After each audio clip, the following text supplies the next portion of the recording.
I walked in on my fiancée's bachelorette party and found her and my own sister rehearsing a script to have me committed after our wedding. I was supposed to be the romantic hero. My fiancée, Jessica, was having her bachelorette party at a downtown hotel, and I had this grand plan to surprise her with a bouquet of her favorite lilies, a classic rom-com move. I got to the door of her suite, the flowers clutched in my hand, ready to be the best fiancé in the world. But as I raised my hand to knock, I heard voices from inside. It wasn't the sound of a wild party. It was quiet, serious, and chillingly familiar. It was Jessica and my sister Claire. I pushed the door open a crack, expecting to find them having a heart-to-heart. What I saw instead stopped my own heart cold. They weren't partying. They were sitting across from each other at a small table, scripts in hand, rehearsing. The other bridesmaids were nowhere to be seen. It was just the two of them, their faces illuminated by a single lamp, like actors on a dark stage. "Okay, from the top," Jessica said, her voice devoid of its usual warmth. "Remember to cry, but not too much. You need to look concerned, not hysterical." My sister Claire nodded, her expression grimly focused. "Right, so I'll say, Doctor, I'm just so worried about him. He hasn't been himself since he got that inheritance. He's paranoid. He thinks people are out to get him. He barely sleeps." She took a breath, practicing a little tremor in her voice. "He needs help." I felt the floor drop out from under me. Inheritance? Paranoid? I stood frozen in the doorway, the lilies suddenly feeling like a funeral wreath in my hand. This had to be a joke, some kind of twisted prank. But then Jessica continued, her voice cold and methodical. "Perfect, and I'll back you up. I'll tell them about how he's been having these episodes, how he's becoming a danger to himself. We'll mention his grandfather's history with mental health. They'll have to take it seriously, especially with a family history." I couldn't breathe. My grandfather had suffered from severe depression late in his life. It was a private family pain,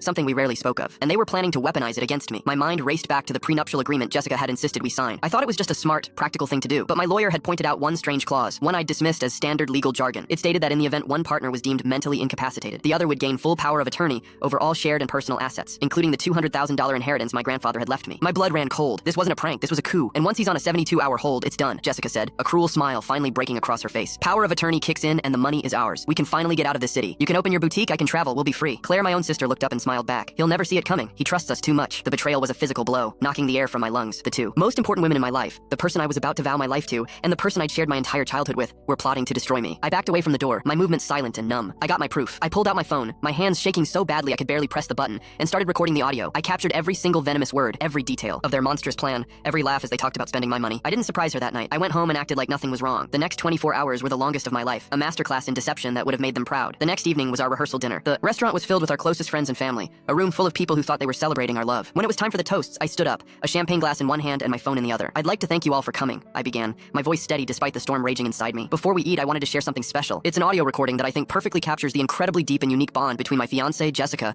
and my sister Claire." I saw their faces tense, a flicker of confusion in their eyes. I connected my phone to the restaurant sound system, and then I pressed play. The room fell into a stunned silence, broken only by their own recorded voices echoing through the speakers. "Doctor, I'm just so worried about him. He needs help." The sound of my parents' horrified gasps was deafening. I watched as the color drained from Jessica's and Claire's faces, their perfect masks of love and concern crumbling into raw, ugly panic. When the recording finished, I looked directly at Jessica, her face a mess of tears and terror. "The wedding is off." Then I turned to my sister. "And you are no longer family to me." I placed my engagement ring on the table, the diamond glinting under the lights, and walked out of that room, leaving them to face the wreckage of the lives they had so callously tried to steal.